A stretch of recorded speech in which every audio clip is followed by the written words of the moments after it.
অপ্রত্যাশিত 2024-এর ভয়াবহ বন্যা, যেটা মানার মতো ছিল না। কুমিল্লা বুরবুরিয়া বাঁধ ভাঙার পর এখানে কম পানি আসাতে ভাবছিলাম তেমন বন্যা হবে না, হয়তো কম পানিতেই, কিন্তু কখনো প্রস্তুত ছিলাম না যে আমাদের এখানেও বন্যা হতে পারে।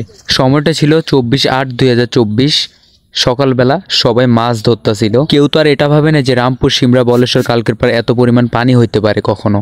আমার কেন জানি বারবার মনে হচ্ছিল কোনো একটা খারাপ কিছু ঘটতে চলছে, সামথিং ইজ ভেরি রং। আর এইখানে মানুষজন সবাই মাছই ধরতেছে, যে যেভাবে পারতেছে মাছ ধরতেছে।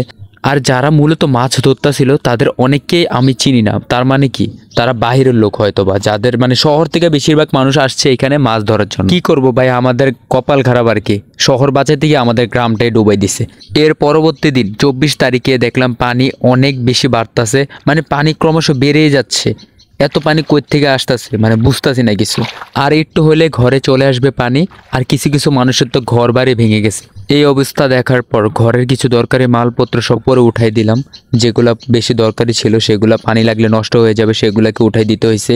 কি করব ভাই, নিরুপায় আমরা।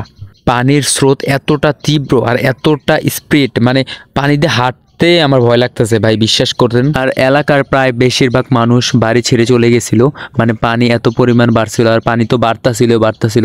আর এখানে কলা গাছে ভোর দিয়ে মানুষকে খাবার দেওয়া হইতেছিল। একটা সত্যি কথা কি জানেন, তারা শহর বাঁচাইতে গিয়ে গ্রাম ডুবাই দিছে না তারা।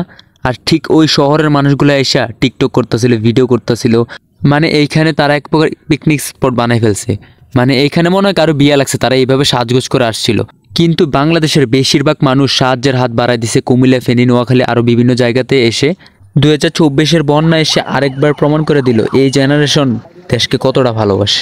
কুমিল্লা, ফেনী, নোয়াখালী মানুষজন সারা বাংলাদেশ মানুষের অবদান কখনোই বলবে না। আমরা আপনাদেরকে ধন্যবাদ দিয়ে ছোট করতে চাই না, কিন্তু আপনাদের জন্য মন থেকে দোয়া রইল। কুমিল্লা বন্যার পরিস্থিতি ভালো হওয়ার পর আপনারা আবার আসবেন কুমিল্লাতে। আমরা চেষ্টা করব আপনাদেরকে রাজকীয় মেহমানদারি করার জন্য, ইনশাআল্লাহ।